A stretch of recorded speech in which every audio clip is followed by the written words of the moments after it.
2017 പെരുവന്താനം പഞ്ചായത്ത് പ്രസിഡന്റായിരുന്ന കെ.ടി. ബിനുവിന്റെ നേതൃത്വത്തിൽ കളിക്കൂട്ടം എന്ന പേരിൽ തുടങ്ങിയ കൂട്ടായ്മയാണ് പിന്നീട് ഹയർ റേഞ്ച് സ്പോർട്സ് അക്കാദമിയായി വളർന്നത്.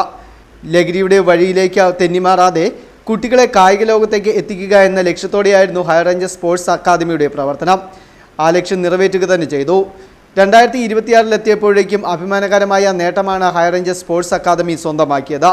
സാഫ് ഗെയിംസിലെ തിളക്കമാർന്ന അന്താരാഷ്ട്ര മെഡൽ ഉൾപ്പെടെ 21 കായിക താരങ്ങളെ ഉൾപ്പെടുത്തി 55 ദേശീയ മെഡലുകളും 150-ലേറെ സംസ്ഥാന മെഡലുകളും അക്കാദമി കേരളത്തിന് സമ്മാനിച്ചു.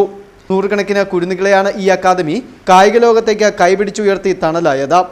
എന്നാൽ ഇന്ന് ഈ വിജയഗാഥയ്ക്ക് മേൽ സാമ്പത്തിക പ്രതിസന്ധിയുടെ കരിനിഴൽ വീണിരിക്കുകയാണ്.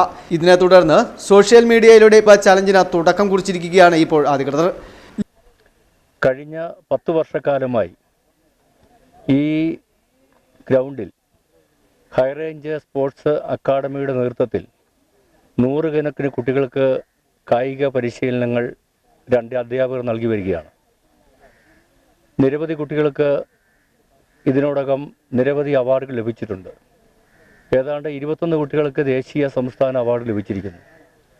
ഈ അക്കാദമിയുടെ പ്രവർത്തനം ഏറ്റവും മികച്ച രീതിയിൽ കൊണ്ടുപോകുന്നതിന് വേണ്ടി ഈ നാട്ടിലെ നല്ലവരായ എല്ലാവരും 100 രൂപയിൽ കുറയാത്ത ഒരു സഹായം ഈ അക്കാദമിക്ക് വേണ്ടി ചെയ്തുകൊണ്ട് ഈ പ്രസ്ഥാനത്തിൻ്റെ പ്രവർത്തനത്തെ ഏറ്റവും മെച്ചപ്പെട്ട രീതിയിലാക്കണമെന്ന് ഞാൻ നിങ്ങളോട് അഭ്യർത്ഥിക്കുകയാണ്. ലഹരി മുക്തമായ ആരോഗ്യപൂർണമായ ഒരു യുവതലമുറയെ വാർത്തെടുക്കുന്നതിനുള്ള വലിയ ദൗത്യത്തിൽ ലോകമെമ്പാടുമുള്ള മലയാളികളുടെ സഹായം തേടുകയാണ് ഹയർ റേഞ്ച് സ്പോർട്സ് അക്കാദമി.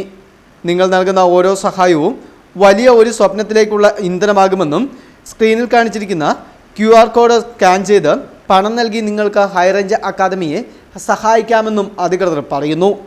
കേരളത്തിൻ്റെ യശസ് ഒളിമ്പിക്സ് വേദിയിൽ വരെ എത്തിക്കുവാൻ ഹയർ റേഞ്ച് സ്പോർട്സ് അക്കാദമിയുടെ പ്രവർത്തനം അനിവാര്യമാണെന്നും അതിന് നിങ്ങളുടെ സഹായം വേണമെന്നുമാണ് അധികൃതർ ആവശ്യപ്പെടുന്നത്. First news, Mundakayam.